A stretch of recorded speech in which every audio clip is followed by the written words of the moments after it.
इस वीडियो में हम इंजीनियरिंग मैकेनिक्स का जो क्वेश्चन पेपर है इसको सॉल्व कराने वाले हैं और यह जो क्वेश्चन है आपके एग्ज़ाम में वर्ष 2019 में पूछा गया है। तो वीडियो आप लोग के लिए काफ़ी इम्पोर्टेंट है।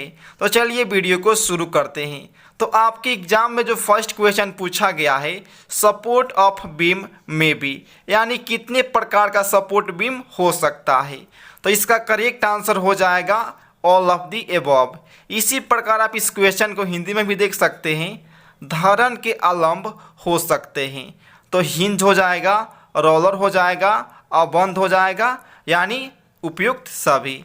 इसी प्रकार आपका जो सेकंड क्वेश्चन है, थ्योरी पूछा गया है, branch of mechanics which relates to body in motion without any reference to force is called. तो इसका करेक्ट आंसर हो जाएगा काइनेमेटिक्स।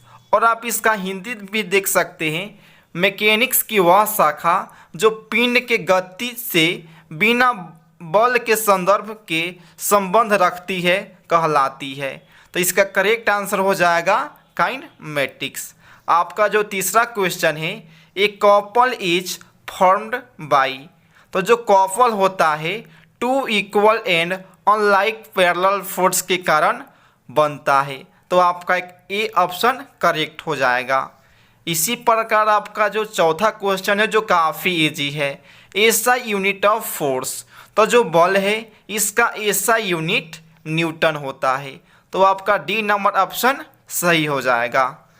इसी प्रकार आपका पांचवा नंबर क्वेश्चन पूछा गया है, वेक्टर क्वांटिटी हैज। तो जो वेक्टर क्वांटिटी है मैग्नीट्यूड एंड डायरेक्शन दोनों होता है। तो इसका करेक्ट आंसर हो जाएगा ऑप्शन सी, यानी ए एंड बी। आपका छठा नंबर क्वेश्चन पूछा गया है, ए भी थ्योरी है, the set of force whose resultant is zero are known as. यानी कोई फोर्स का सेट है और उसका जो रिजल्टेंट है जीरो है, तो ये क्या कहलाएगा? इक्विलिब्रियम फोर्स कहलाएगा।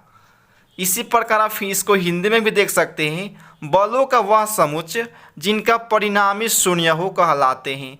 तो इसका करेक्ट आंसर हो जाएगा संतुलित बल। आपका सातवां क्वेश्चन है, the number of reaction components possible as hinge support for a general loading is. तो इसका करेक्ट आंसर हो जाएगा 2। आपका आठवां नंबर क्वेश्चन है, a beam which is hinged at one end and one end roller at other end is known as। तो इसका correct answer हो जाएगा सिंपली सपोर्टेड बीम। आपका 9वां नंबर क्वेश्चन है, the relation between angle of repose alpha and angle of friction phi. तो इस दोनों में रिलेशन पूछा है। तो इसका करेक्ट आंसर हो जाएगा अल्फा इजकल टू फाई। आपका जो 10वां नंबर क्वेश्चन पूछा गया है, the SI unit of coefficient of friction. तो जो कॉफिशिएंट ऑफ फ्रिक्शन है इसका कोई भी यूनिट नहीं होता है, यानी यह यूनिट लेस होता है। जो 11वां क्वेश्चन पूछा गया है, if the coefficient of friction between the point of contact of two bodies is 0.577 then angle of friction. तो ये आपका जो है न्यूमेरिकल है। तो इसका करेक्ट आंसर हो जाएगा 30 डिग्री। इसी प्रकार जो आपका 12वां नंबर क्वेश्चन पूछा गया है, static friction is dash than dynamic friction. तो इसका करेक्ट आंसर हो जाएगा static friction is more than dynamic friction. यानी जो स्टैटिक फ्रिक्शन है डायनेमिक फ्रिक्शन से ज़्यादा होता है।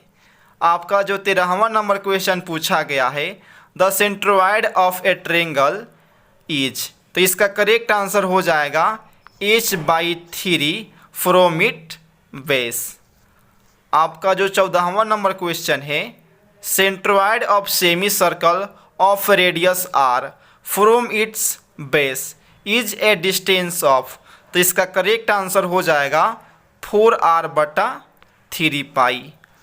आपका जो 15वां नंबर क्वेश्चन पूछा गया है, the centre of gravity of A solid right circular cone lies on its axis at height of dash above.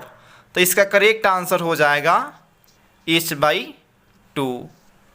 आपका जो 16वां नंबर क्वेश्चन पूछा गया है, which of the following a scalar quantity. तो जो मास होता है स्केलर क्वांटिटी यानी अदिश राशि होता है। और जो आपका 17वां नंबर क्वेश्चन पूछा गया है, a machine is said to be reversible when is efficiency. तो कोई भी मशीन रिवर्जिबल तभी कहलाएगा जब उसका इफिशियंसी 50% से ज़्यादा होगा। तो आपका ए ऑप्शन सही हो जाएगा। और आपका जो 18वां नंबर क्वेश्चन पूछा गया है, जो काफ़ी इजी है, a machine is said to be ideal if its efficiency. तो कोई भी मशीन आइडियल तब कहलाता है जब उसका इफिशियंसी 100% हो। तो इसका करेक्ट ऑप्शन डी हो जाएगा, यानी 100%। और आपका जो 19वां नंबर क्वेश्चन पूछा गया है, velocity ratio of a third system of pulleys having 3 pulleys each. तो इसका करेक्ट आंसर हो जाएगा 7। आप इसी क्वेश्चन को हिंदी में भी देख सकते हैं। थर्ड सिस्टम का पुली जिसमें 3 पुलियाँ हो, वेग का अनुपात होगा तो 7 होगा। और जो आपका अंतिम क्वेश्चन है, mechanical advantage of A machine is expressed. तो इसका करेक्ट आंसर हो जाएगा load lifted bye effort applied.